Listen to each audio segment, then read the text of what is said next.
Hello and welcome everyone to this new episode of Wrong Ones with Weston. It's been a while since we've done this show, and we actually did take a lot of wrong ones before the T20 World Cup, and I think it's fair to say that we did get a few of them right as well. But given the kind of format it is, I don't want to plug in my favorite line, but I know you guys would understand. You are bound to get a few of them wrong. But now the focus moves on to the ODI format because we have an ODI World Cup coming up in less than a year, and the plans and the teams are now looking forward to that. So in today's episode, we'll discuss a little bit about that. What can India do right, and like the usual, take some questions from the viewers, answer a few myths, and clear, break those myth in our Mythbuster section. So that's about it, and I hope both Sumesh and Dan are up for it, and they're also eagerly looking forward to this conversation as I am. Absolutely. Yeah, for sure.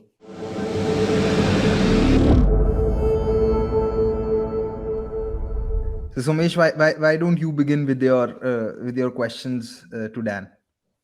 Yep. So Dan, for the Mythbuster for this show, so there's something that this is again my take. I feel that England are darn good in T20s and are starting to look very threatening in tests as well. But clearly they are miles ahead than any other team in ODIs.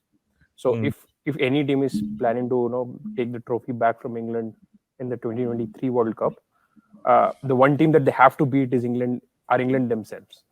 But there is a understanding that is going on where every person is trying to compare their team's approach with England. So I just wanted to ask you, is England's approach the only way to play ODI cricket, or the only approach to beat them, or are there any other alternate methods as well? Yeah. Okay. So rather like T20, there's a real relationship between batting and bowling performances, and looking to hit and prevent boundaries. Essentially, is as something of a two-way conversation, if you like. Now, the problem is that as a national pool, your strategy is somewhat dictated by the player pool that's available to you. So England's player pool, in my view, is very batter heavy, and perhaps lacks the world class bowlers as a sort of 5 world class bowlers to go in a different direction. So they really had no choice but to go down this batter heavy route, which has obviously worked fantastically for them in the last 5 or 6 years. Um, Now, that's not necessarily saying that it's the only strategy. So, for example, a team like Pakistan, if they can consistently perform with the ball, for example, they've got enough good bowlers to go down a different route. Australia perhaps is sort of maybe go a little bit on that way as well, but I think they've got enough good batters as well to make a positive impact with the bat.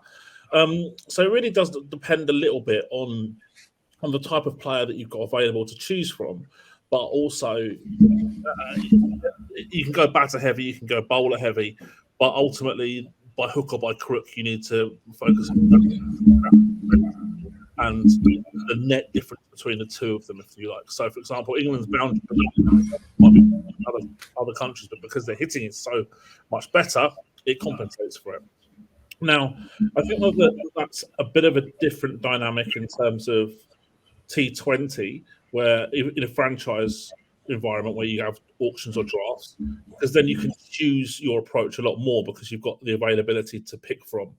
The whole mega auction, you've got the whole player pool pretty much to pick from, so you don't have to worry about the player pool that's in your country. You can work out a strategy which revolves around worldwide player pools instead. So there's a slightly different dynamic, I think, from ODIs and T20Is to franchise leagues, but ultimately by hook or by crook you've got to win that boundary percentage count more often than you lose it.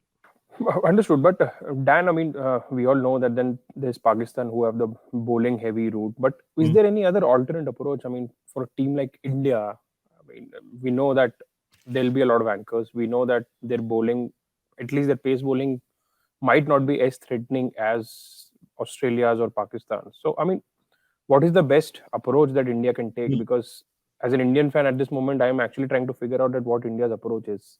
But what I'm asking is what their approach should be. Also, one more thing that I want to ask here now, if you look at Australia, right, before the T20 World Cup, the ODIs that they played, uh, especially the ODIs that they played in Sri Lanka, and Sri Lanka's going to be the closest that can be in terms of conditions when you talk about the conditions for the World Cup next year here in India. They had Cameron Green batting at 8, and what they were trying to do is that they were trying to, I felt that they were trying to see that can Glenn Maxwell be someone like what Yuvraj Singh was in 2011 for India? Like, can he give 8 to 10 overs consistently? Because they had three proper bowlers, and they were trying to get some 20 odd overs out of Glenn Maxwell, Cameron Green, sometimes Mitchell Marsh, sometimes Marcus Stoinis. So what I also want to talk about here is that uh, mm, can sometimes going for batting depth or going for an extra bowling option, which is the sixth bowling option, can it disturb the balance sometimes if you don't have the correct personnel, or it is something which is that you desperately need, regardless of whatever may be the quality of the players. Mm. Yep, like in India's case, going with Shardul Thakur, which I feel is neither here nor there. Yes, agree with that completely, Samesh. We'll start off with Gurkharat's observations, and I agree. Actually, I think that batting depth in ODIs is, if you're going to go for more of an aggressive approach, certainly it is warranted. And now, if you're going to get, say, 40% of your overs from your fourth, fifth, sixth bowler in ODIs, I think you're punished less for that than you are in T20s, where often the weakest bowlers get targeted a lot more. In ODIs, it still seems quite formulaic, and that if you're bringing on your fifth or sixth bowler in the middle overs, a team will still only try and milk you for like 6 or maybe 7. Whereas in a T20, I think you're going to get punished a lot for doing that. So I think that's also a nod to the general kind of suboptimal approach that a lot of teams take in ODIs as well. So I think that almost what Gurkharat says is like an 8-3 strategy, or a 7.5, 3.5 kind of thing, if you like, where as you say, so much Shardul Thakur is neither really here nor there in that scheme of things. I do think that that's definitely a viable plan in ODIs, and I prefer that more in ODIs perhaps than I do in T20s. Now, going back to what you said, Samesh, about India's approach, and you said as an India fan, you're confused as to the strategy that they're adopting, if that's right. And as someone who's kind of more of an independent observer, I'm also confused about it as well. And that's no different to T20s as well. And what frustrates me and probably upsets me a little bit is that there's this powerhouse of cricket who could really, I mean, the resources that India have got, both financially and in their talent of their player pool, realistically, that there should be no excuse for not winning at least 75% of your matches in the international stage. I mean, that's got to be the minimum standard required, and you shouldn't be losing series against Bangladesh and I mean, it's just an absurdity, and as we've spoken about, I think over throughout the World Cup and in previous shows, a lot of that I think has a lot to do with this almost backwards strategy, if you like, and a confused strategy, but also this kind of deference to veteran players who are now on the wane, and it's almost like this. It's down to the player to finish things rather than the selectors or the coach, and this is wrong. And if you want to be a successful team, you can't let emotion get in the way of rational decision making. And I mean, for me, India's approach is the best approach is to play like England, because I don't think their bowling is much better than England's, but I think that they've got enough hitters in their talent pool to be able to pull off that England approach. I mean, look at the last ODI, 409 with Ishan Kishan scoring 210 off 131 balls. even Kohli, when Kohli's had long T20 innings with lower strike rates than his 124 in that match, and that's the approach that I want to see India take a lot more. I want to see them putting fear into the opposition. I want to see the opposition India to have that aura that the opposition think that they're beaten before they step on the pitch. Like prime Manchester United. Everyone. So many times they won the match before they even got on the pitch. They're a goal up before the referee blew his whistle to start the match because of the aura that the team had, Alex Ferguson had. India don't have that at the moment, but they have the talent to be able to achieve that. And it's all a question, I think, of a coherent strategy and coherent selection policy that is needed for that to happen. I have a follow-up question to this. You're saying that probably the best way for India to follow is to try and replicate England. Now, one is obviously, do India have those kind of lower order batters or bowlers who could bat that can allow the Indian specialist batters, say the top six or top seven, to play like that? One is that. The other that I want to ask you is, do you think that pitches in the World Cup, which will happen next year, will also be conducive to that kind of a stroke play? Because sometimes, if pitches have grip, like if you look at the ODIs in Bangladesh, and not just these three ODIs in Bangladesh, but if you see, the average scores over the last 4 or 5 years, uh, these are the pitches or grounds where if you score somewhere between 250 to 270, it's very very hard to chase it down. It's not a given that they would be chased. Like, uh, you know Kishan's innings in the last game, and India scoring 400 is an aberration. I think it's the first time that 400 has been scored in Bangladesh in an ODI. But do you think that India would be, say, able to replicate this kind of an approach, say, when they play in the World Cup at a Chennai or a Hyderabad, or at a bigger ground like Mohali, where sometimes the ball might stick, sometimes it's a beautiful pitch, and when it's a beautiful pitch, you actually score a lot of runs. So that is also something that I want to know from you. Like, is that kind of an approach sustainable, going into the next year's World Cup? That, and do India have the players to be able to pull off that approach? Okay, so on the pitches side of things, I think obviously a ranked Turner at Chipok would kind of change the conversation a little bit. I think that's obviously quite an extreme scenario. That's definitely not going to be conducive to Even Ahmedabad in recent times sometimes has been a very spongy kind of a wicket with up and down bounce, sometimes offering grip, so you never know what to expect. Yeah, for sure. I think that some pitches are going to have perhaps more of a factor than others, but in advance what approach England are going to take into this tournament. That they're not going to be worried about that. They're not going to go and try and nudge their way to 250 and hope to defend it. They're gonna still kind of come out all guns blazing, and I think that's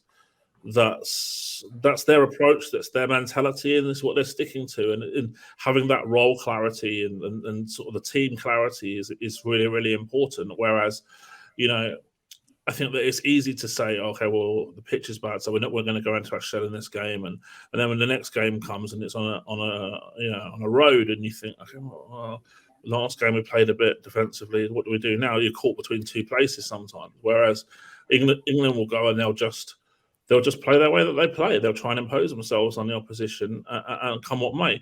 And also, I think that it's important to look at it from kind of a mentality basis where I say, like, India try and nudge their way to 250 and it gets chased down, they lose, right?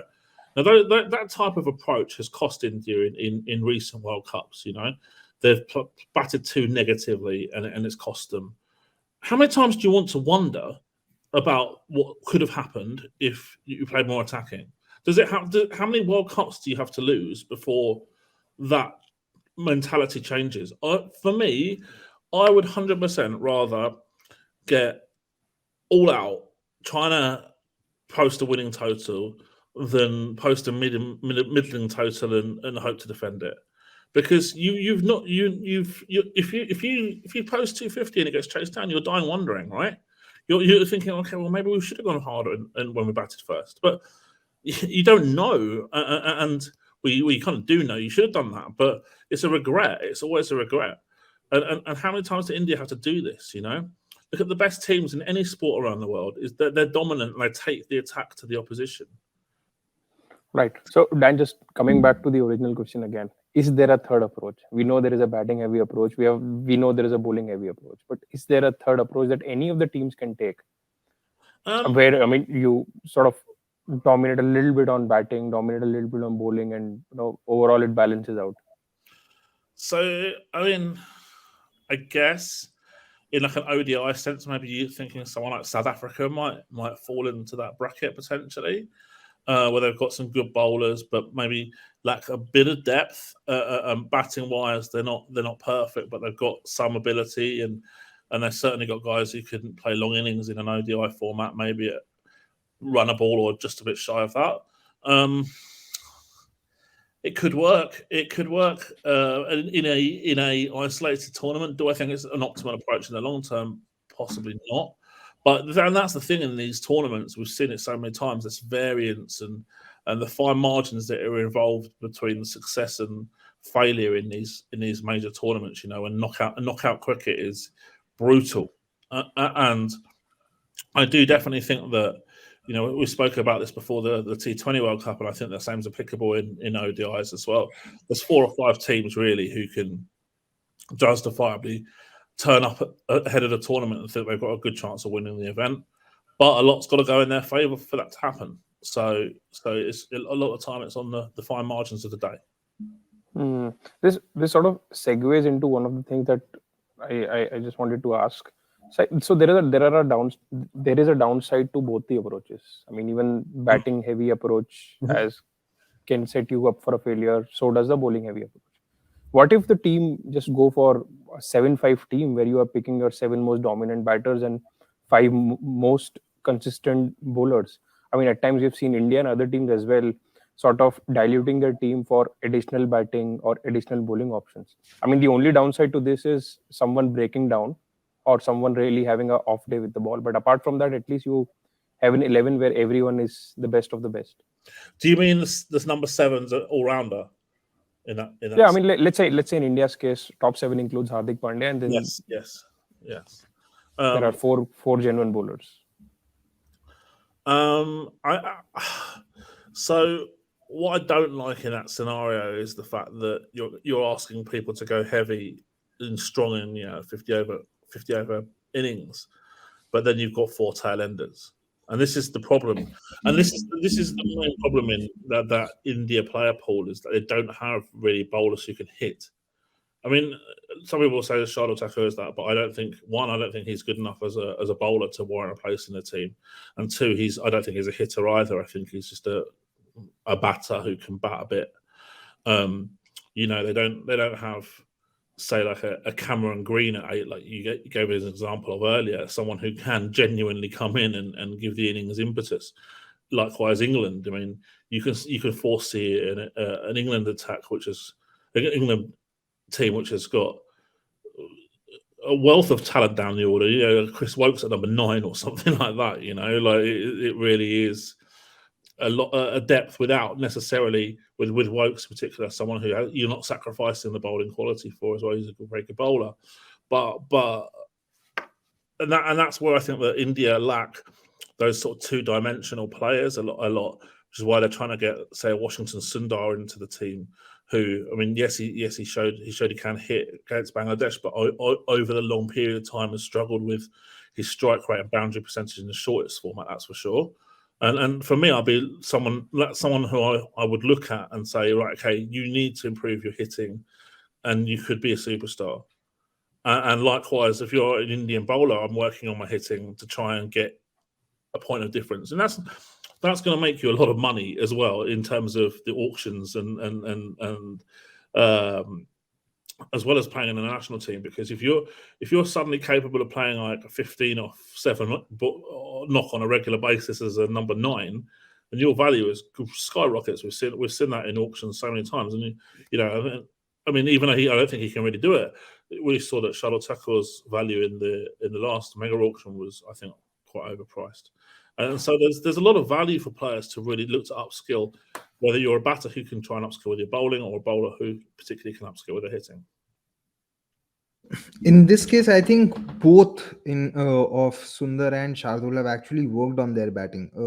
Sundar, his numbers may not directly reflect it because he got injured in the IPL as well this year.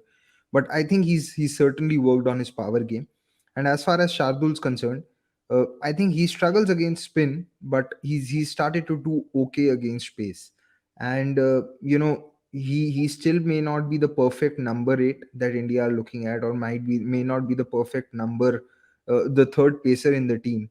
But this year, I think he's taken around 22 wickets or something, and he's averaged 29 with a strike rate of 31 and with an economy rate of 5.6. And this economy rate of 5.6 of his might be a little slightly on the higher side, but it is his best ever in an ODI year.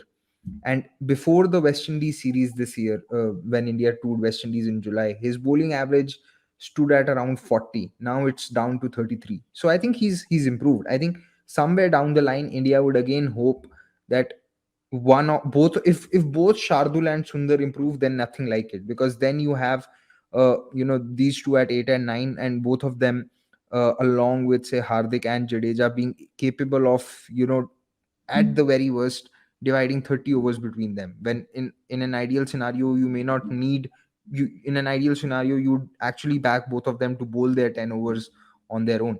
But what I was coming to was, in fact, like what happened with India in New Zealand was that they played Deepak Hooda ahead of Sanju Samson.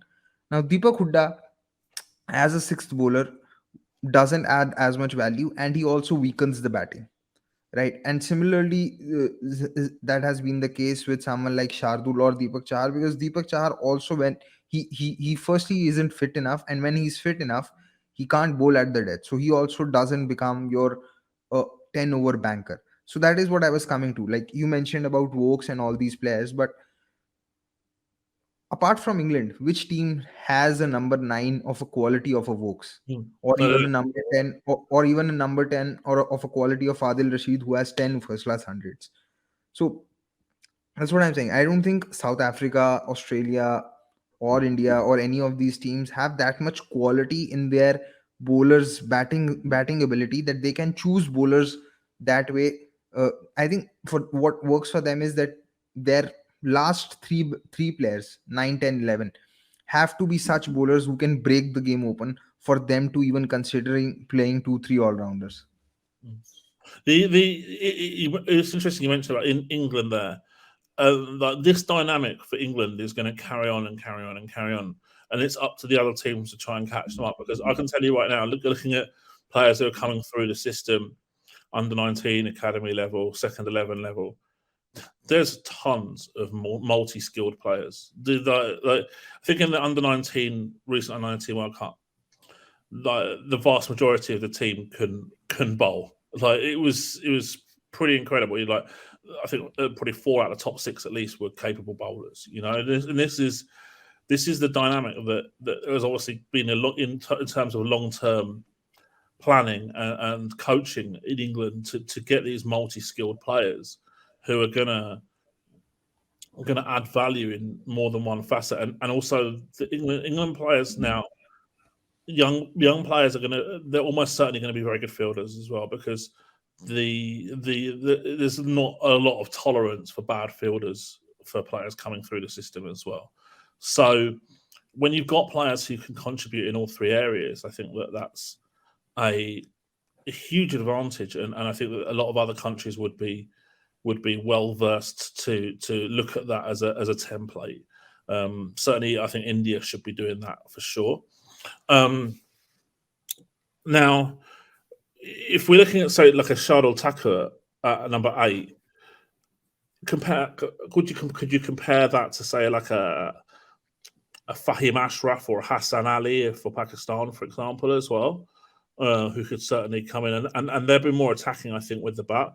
I looked at Thakur's numbers in the last year and a half, roughly, from the start of July 21 he averages just over 20 at strike rate of 92.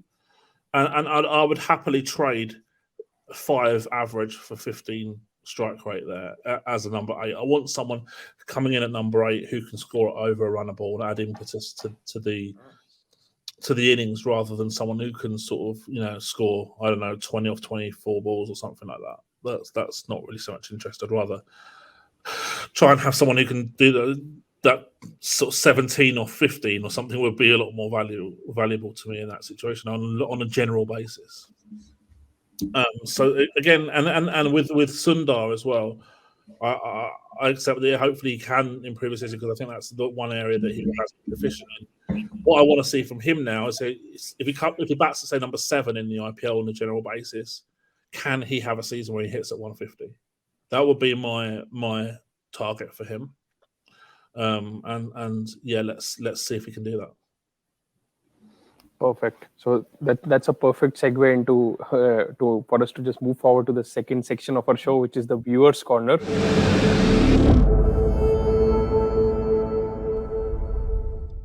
So we'll continue the discussion with India now, Dan. After we're meeting after a while, so just be prepared to be peppered with a few India questions.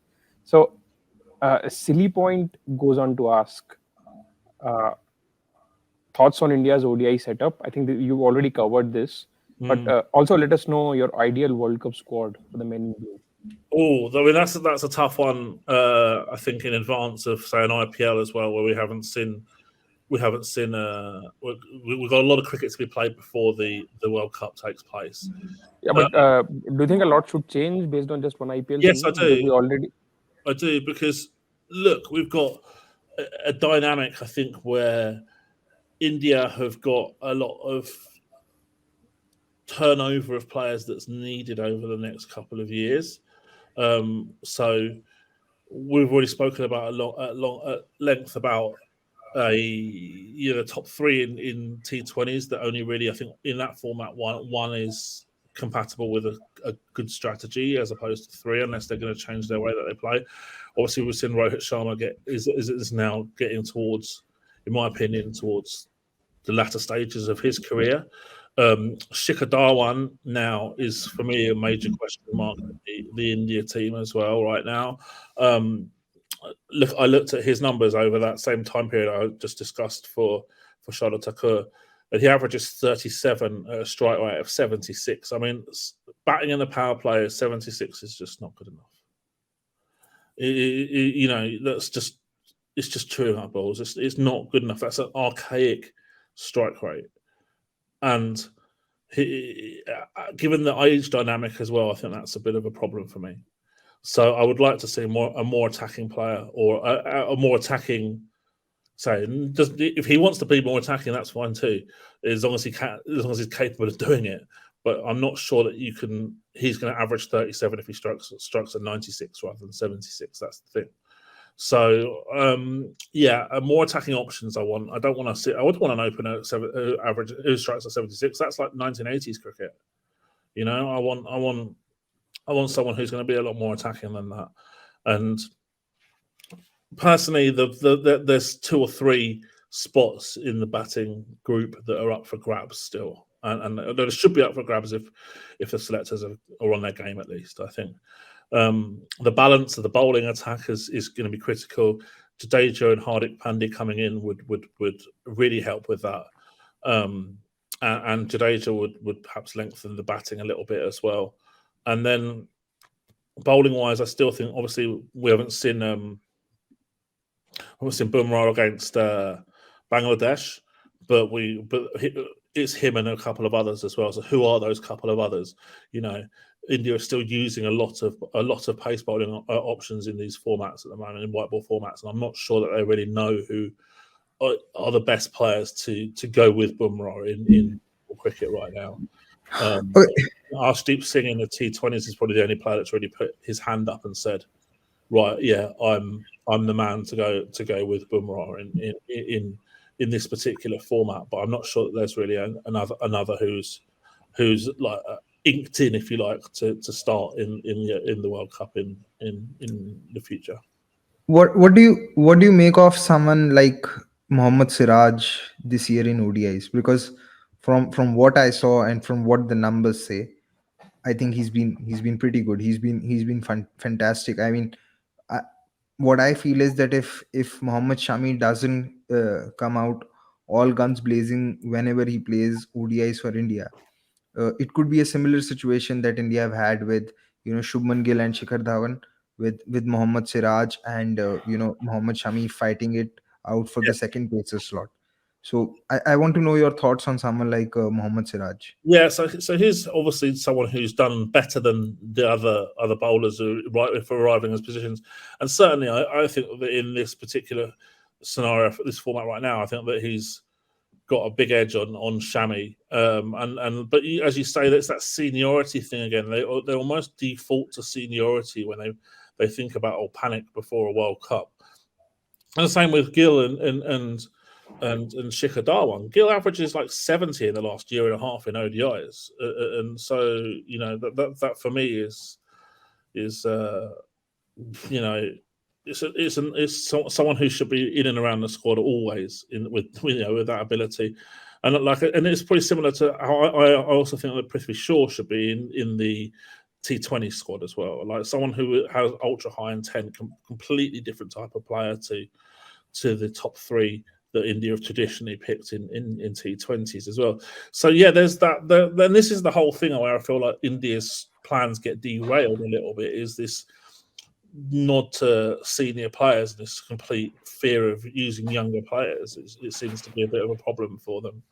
And so I want to see now. Perhaps now is, after several World Cups of failure, perhaps now is the time where you draw a line under it all and you say, right, okay, these are the players now who are going to take us forward. These are the players who can compete over, say, the next 3 white ball World Cups, who are all of an age where they'll still be around or just past peak age in 5, 6 years' time, or however long it might be, and put your faith in them. Move on from the Dhawans and the Shamis and the Rohit Sharmas, for example. Yep. So Dan, one more question that's racing my mind is, there'll be a definite temptation to somehow include Surya Kumar Yadav as well in the ODI scheme of things. But at this moment, Shreyas Iyer has just grabbed his spot at number 4, and his spin game has been, a couple of notches above than any other Indian batter.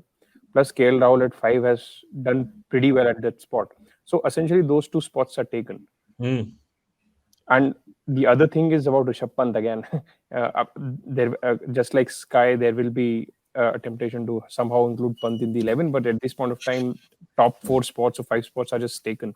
Yeah. So should India just make that role clarity right now, rather than creating a clutter for themselves, and keep on playing Sky and Pant maybe in the T20s, which for some odd reason India are playing a plenty in a year where there is a ODI World Cup and not a T20 World Cup? Yeah, so on the higher point, I think that this is quite evidently his best format. Compared to T20s, I find him a much more capable ODI batter than T20s. But however, this discussion about, obviously with KL Rahul at 5, and then the bowling kind of starts at number 6, doesn't allow you to pick a Pant or a Surya Kumar Yadav in that combination. This is again a nod back to what I was talking about earlier about the lack of bowling options that India have in their top 5 on a regular basis. And if one of them could even provide at least kind of a spin option of the quality of a Deepak Hooda, for example, I think they would be so much more useful in structuring up a team with a more of a batting heavy dynamic and a longer depth as well. And this is where I think, as I say, India need to develop their talent pool to produce players like that. And it would be a real shame though if both those players didn't make it, because they're obviously very talented. But that's what I'm saying. There's an embarrassment of riches in this India player pool, and this is what I was alluding to earlier when I was saying, it's indefensible if they don't win 75% of their matches at least, because There's so many good players in this. Like England and India. I genuinely believe that you could pick a second or third team and they would compete against most teams in white ball cricket. Or and so picking the best 11 or the best 15 and picking your best 11s from that, depending on conditions and the opposition, is critical for India. And I think we've seen a muddled selection in so many times over recent tournaments, and it's really important to get this right moving forward. Yep, again, but you still have not answered me. should they somehow try to have a role for Pant and Sky in ODIs, at least for this World Cup? I'm not talking about beyond that. Or should they just have that role clarity? Because what I have felt is Indian management try to clutter themselves by playing a lot of players. And in the end, when it comes the time to pick the 11, they just go back on reputation or experience or I agree with that. Sort of parameters. Yeah, and that's very, very evident, I think, just looking from the outside, that haphazard selection in terms of the warm-up series and stuff like that, the bilaterals, and then going back to that experience. And I think that's it's unnecessary, because you can, particularly in T20 more so than ODIs, you can use data really to work out who your core group should be, and then go from there. There's not really a lot of point in just trying random players and hoping that they're going to somehow play better than they do in domestic cricket or something like that. It just doesn't really work. It's not logical, and it rarely happens. With regards to the original question, I just don't see how you can do it unless you have, like, you lose a Dhawan and you pick a Pant as an opener, or you open with Kohli or something like that, so you've got the left-right combo or something, for example. Obviously with Ishan Kishan, they're the only ways you can shoehorn someone in, and I think that it is really shoehorning someone in if you do that. So it's going to be tough, and I don't see how you can do it. And again, as I said, that's just completely illustrates the embarrassment of riches that India have right now in their batting in white ball cricket. From where I stand and I see things, I actually feel that this innings that Ishan Kishan played on Sunday, it has actually created more issues for the Indian management than solve issues for them, because Shubman Gill has proven himself. And even if, say, someone like Shikhar Dhawan is dropped, which I see it happening, because you mentioned about his numbers 3176 from the middle of 2021.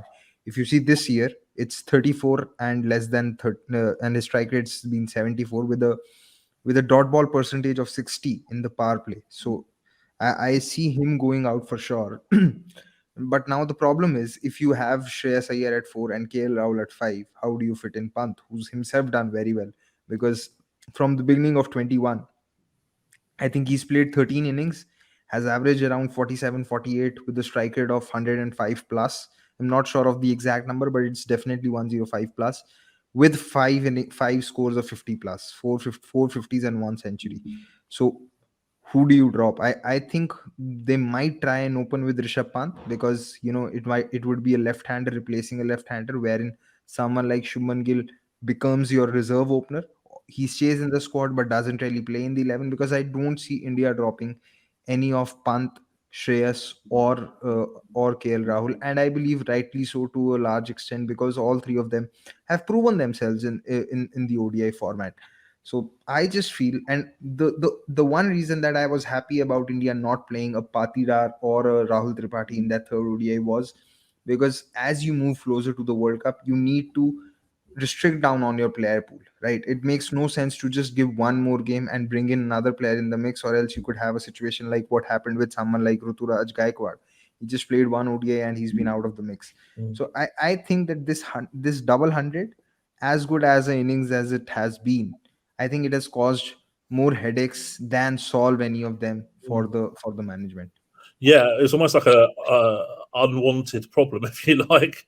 It's strange to say that after 210, but you're right. It kind of maybe complicates the things, and means that they can't default back so much to their reputation the age security that the previous selection have I think been quite guilty of. I mean, just digging a little deeper into the point that Gurkirat has made. So, I mean, if India go with the option of opening with Pant, I mean, is it again? I mean, looking at the conditions for the World Cup, I mean, spin will play a role, and we know that Rohit and Virat's game against spin is not that great.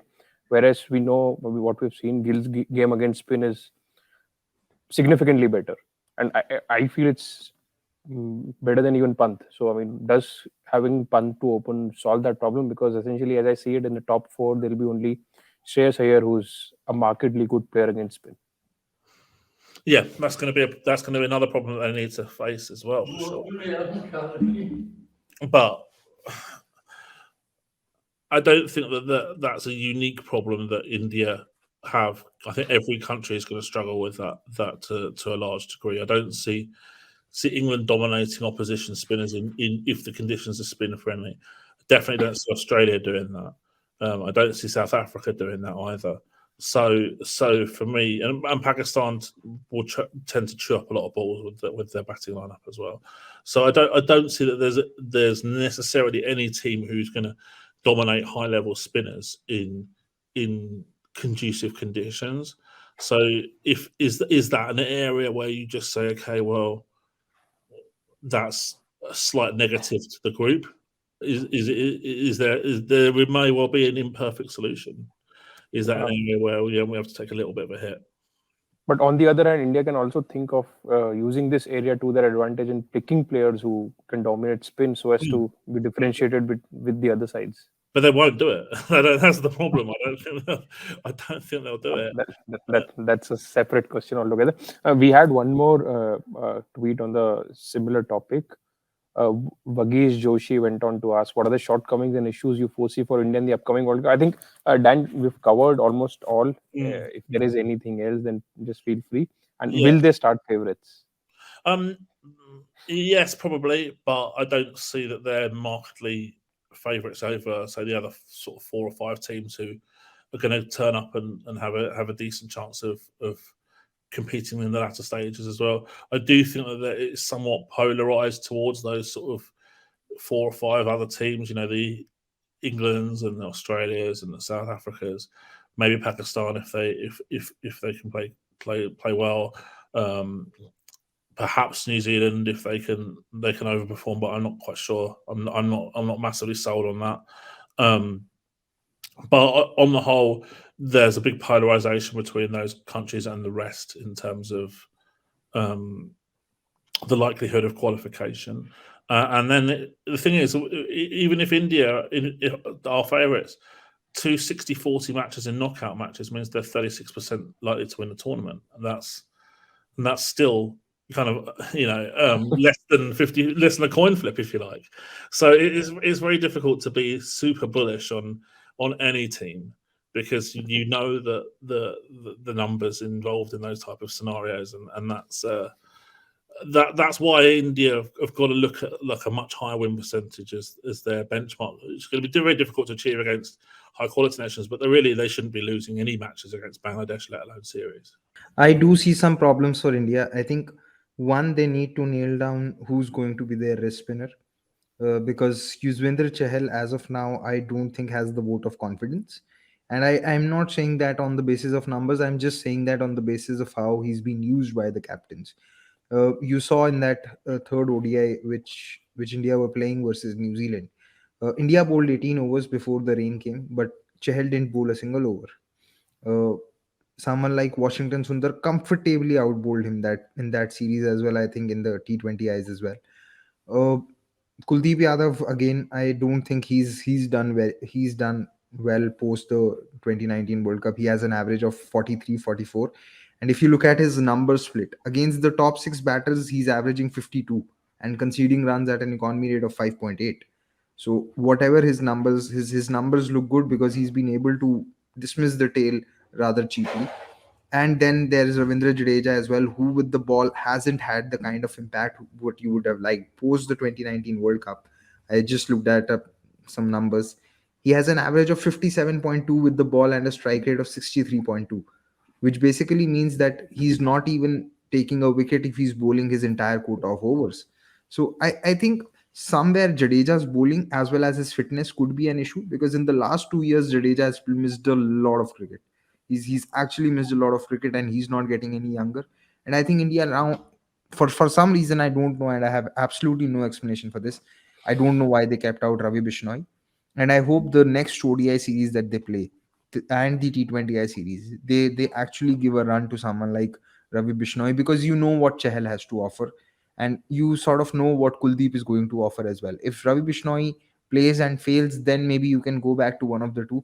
But I think India do need to try out someone like Ravi Bishnoi for a decent amount of sample size before they take a call on who's going to be their number one wrist spinner or the specialist spinner. Because I think whether it be Shabaz Ahmed or Washington Sundar or Ravindra Jadeja, all three of them can still be seen as all rounders. But with these three, they are going to be your specialist spinners, especially if you sort of play in an Ahmedabad or a Chepauk or a Hyderabad, where you might just need a wrist spinner given the what the conditions might be. Mhm. I just have one more thought to maybe ask you guys. I mean, I'm of the opinion that the 16-18 players that India foresee forming the World Cup squad later the year, I feel India should not play any of them in the bilateral T20I series that have been organized in till March. I mean, do you guys agree, or do you guys think that is not the route to be taken? From my perspective, I wouldn't say that they all shouldn't play, but I think perhaps those who you're going to identify workload management issues for, particularly those if any of them played Test cricket, for example, you might want to look at swerving the T20 matches and bilaterals. But for me, like it's really on an individual basis rather than a kind of a general line through the sand, if you like. One point as well is such an interesting debate. We're talking about that the giving a run to players like Bishnoi, for example.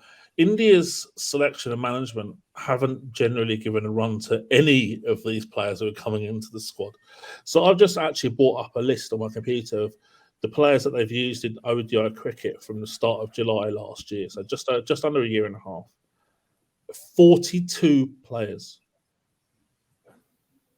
Shikhar Dhawan is the most with 25, but around half of those players, probably slightly more than half, have played less than 10 games or less than 5 games. So they're giving players like 1 game, 2 games, sometimes 3, and that's it. It's so difficult when you come into a squad and you get a game or two, and you know that if you don't perform, you're under massive pressure because you're going to be straight out of the squad again. So difficult, especially if you're a spinner like Bishnoi, which is a fairly high variance role. You know, you want to have backing. You don't want to be in and out of a group or feel like you're under pressure the whole time. You've got to feel like you've got that love and support from the coach and the selectors. And I think based on that selection policy, I'm not sure many players have, perhaps apart from some of the ones who don't deserve to be picked. So this is exactly what you mentioned. Why I said that it's a good thing that Patidar and Tripathi didn't get a game, because Bishnoi has been dropped after one ODI. Ruturaj has been dropped after one ODI. I think Avesh Khan has played, I think, around 4 or 5 ODIs, not more than that. And Avesh Khan actually bowled well in that South Africa series. He was unlucky to not get a single wickets, had too many drops, a few umpires call not going his way, and then he's not been in any of the squads. Someone like Prasidh Krishna has been injured, and then there's also been this concern with Deepak Chahar. He's been cleared to come and play. He plays 2 matches, then he gets injured, and I think in the last 3 months that has happened 3 or 4 times with him. So these things have also not helped in some way. You know, in some way to the management in terms of building a squad, because what he offers with the new ball is something which is very good, because it allows you to use your other two pacers to the in the back end, and then he offers a lot with the bat. And you were also talking about a few players. Another name that I've completely forgotten, I was just reminded while I was talking to you, is Venkatesh Iyer. He played two ODIs in South Africa, and then nowhere to be seen. So a lot of these players have actually come in, gone out, and they've been completely out of the mix. Yeah, it's almost like they've kind of selecting from names in the hat or something like that. They put 20 names in the hat and we'll go with him today. It really does kind of make no sense. And what I think that implies as well is that they don't really have a good idea of who the next cab off the rank is, if that makes sense. Like if a Bumrah is injured, who is the next player to come in to replace him? Who is the best spinner? Who should be the backup batters? For example, I think they're just trying so many people, and you can't find out whether a player is good enough if they play one or two or three matches. You've got to be a bit more scientific with your selection process, I think. Yep. I think now we'll move on to the next question, and the next question is something about this term that we've been hearing of late. It's a term that I think it's probably the most spoken term these days in cricket. It's you can guess it. I'm talking about Bazball. So there's another question in the viewers corner, and the question is that uh, why can't bowling teams just play T20 cricket as a measure to counter Bazball? Their overzealous approach will cause them to lose wickets, so just bowl dot balls and force them to hit out. uh, I actually like this question because a feature of the bowling attacks that I've seen, that I've played against England since the time Brendan McCullum has taken over, is that uh, all these bowling attacks have at least had one bowler who can leak runs, if not two. When India played them at Edgbaston, Siraj and Shardul leaked a lot of runs. When New Zealand were touring England and played that Test series, the first two Test matches, Michael Blacewell actually leaked a lot of runs, and then in the final Test, they actually went in with only three bowlers. So bowling attacks have lacked depth, and they've had bowlers who can leak runs. You see this Pakistan bowling attack as well. In the second Test match, I thought it was purely a one-man bowling attack with only Abrar Ahmed bowling well, and he was also, he and I don't want to be harsh on him because it was his debut Test match, and probably he had some nerves. Plus, wrist spin is not an easy job, so you're bound to give a few looseners. So, what do you feel about this question? Do you think that teams can also play the bowling version of baseball to counter Uh, this? yeah, and not just through bowling attacks. I mean, I felt in the first test. I mean, even the field placement was. I mean, Pakistan kept the field in for quite a while, and England just kept on scoring boundaries. So yeah, All of the above. So you kind of touched on a lot of the areas that I was gonna go on to answer the question. So Samesh, you're right. The fielding positions, like, can you adapt to fielding positions? Can you go very unconventional to try and stop the flow of boundaries at least? And I think that tying up the rate of scoring and the rate of boundaries against this England team in Test cricket is one major route to success. So look, in red ball cricket, there is a clear benefit to bowling a good length against batters in terms of economy rates and balls per wicket. Now, for me, if I'm competing against England in Test cricket, I want to find bowlers who can just hit that area consistently and give batters very, very few boundary options.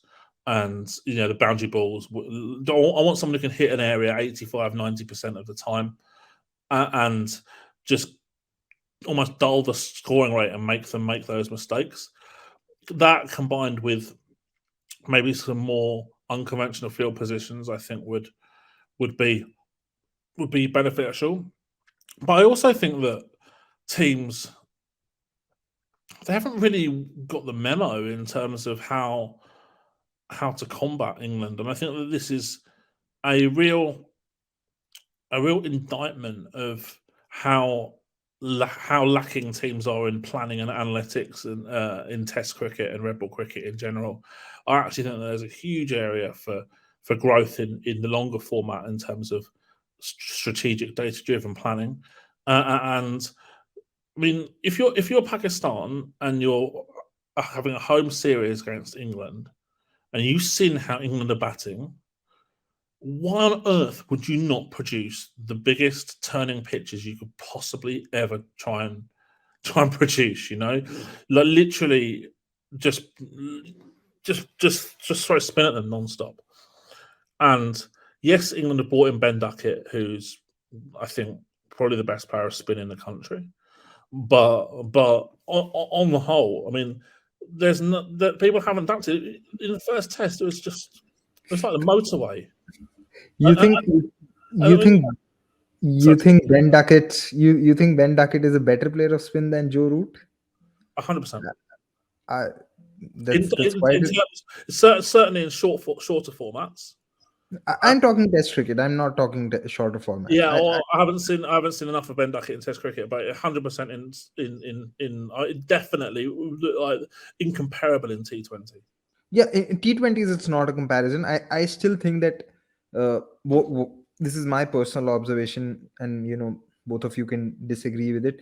But I think what Bazball has done is it is probably taken somewhat Joe Root out of his comfort zone. It's probably making Joe Root bat in a way which is not really natural to him. And I feel that if he also continues to bat in that manner, his returns might decline, while the returns of other batters may increase, but his returns could decline, because I still think he's a very conventional test match batter who likes to take his time, get the measure of the wicket, get the measure of the bowling attack.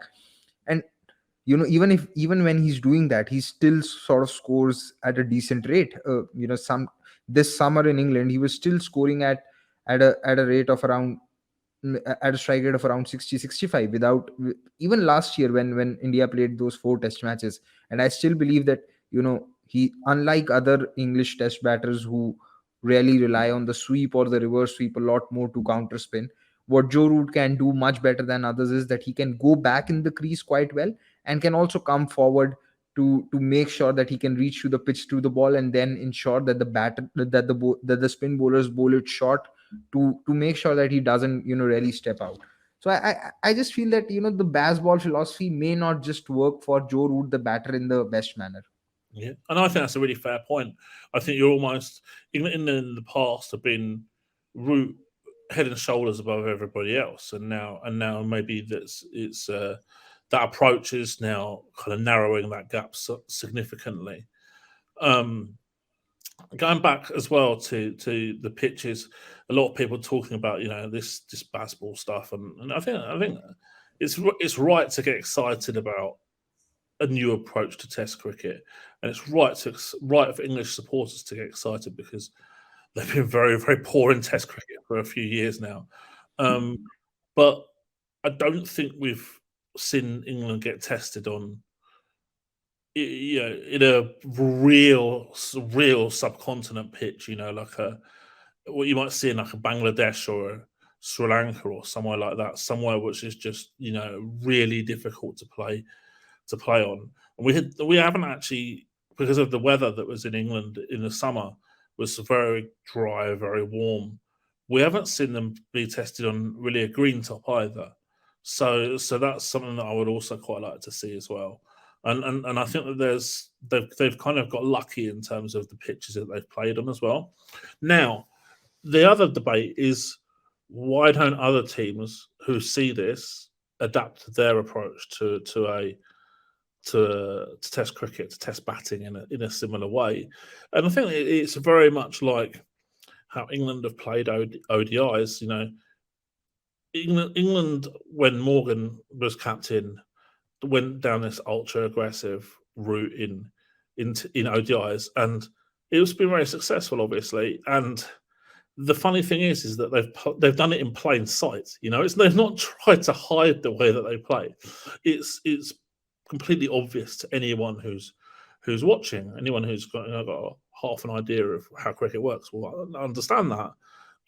And yet everyone else has been so reticent to try and copy or imitate that, even to a small degree. And we're kind of, I think, seeing the same things happen in Test cricket to a large extent as well. in that the people are so wedded to convention and this the way that they've been brought up playing, if you like, this inverted commas conventional wisdom, that they're very scared to adapt to anything differently. Even in terms of those field positions that you mentioned earlier, Samesh, they're very, very scared to do anything different. And I think that some coaches, I think, are scared to do things differently because they're worried about attracting negative criticism or losing their job. And, you know, I know for sure there's coaches who are scared to do things differently because they're worried about getting sacked, because if they get sacked, they can't pay their mortgage. Things like that, you know? Whereas like a McCullum's probably come in, he's probably got, you know, decent amount of earnings from his playing career, and he probably doesn't really care if he gets sacked. He wants to do it his way, and that's to be hugely applauded. And so that's what I want to see a lot more of. Yeah. Before we let you go, we just have one last question and maybe a quick answer on this. Which, according to you, is Virat Kohli's best format? Which one should he give up first, and why? I mean, I think the second part is obvious to this group at least. Yeah. But I'm interested in the first part. Yeah, we'll go. Well, yeah. The first part is clearly the more area of debate. Personally, I think that ODIs is his best format. I just brought up his averages now. It's just completely insane. Averaging a 57 at a strike rate of 93 in his career. Almost 12,500 runs. And this has actually come down in the last 2 years. Yeah. It was touching 60 at one point of time with a strike rate of 95, 96, if I'm not wrong. Absolutely. And so there's no way that he should give up that format. And I think also it suits his kind of accumulating mentality and the style of play that he has as well. I certainly wouldn't want him to give up Test cricket because he's still clearly one of the best players in the world in Test cricket, and I think it would be a real blow for the format if he was to stop that. Again, maybe he's dropped down a little bit, but he's still averaging just shy of 50 in Test cricket, and you know those players don't grow on trees. You know, there's not many of them. Whereas I do think in T20s, look, yes, his overall numbers in T20 internationals are still really strong, but I think that he's not that player anymore.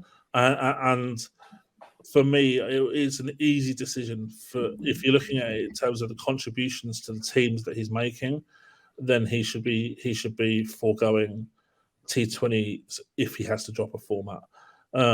Obviously then that probably means that you lose if you don't play T20s. Do you then play IPL and stuff? And there's all these other questions that stem off the back of that decision. But I think for me, if you're looking at not just his talent, but also who could replace him in the India player pool, it strikes me it's a lot easier to replace him in T20s than it is to replace him in other formats. All right. So, yep. This brings us to the end of this episode. I mean, as always, it was great chatting with you folks. And next week is going to be the big one. It's just 3 days before the IPL auction. So, of course, there is only one topic that we would want to talk about. So, I mean, once again, Dan, thanks for your time. And Gurkirat, you as well. See you guys next week. Thanks, guys.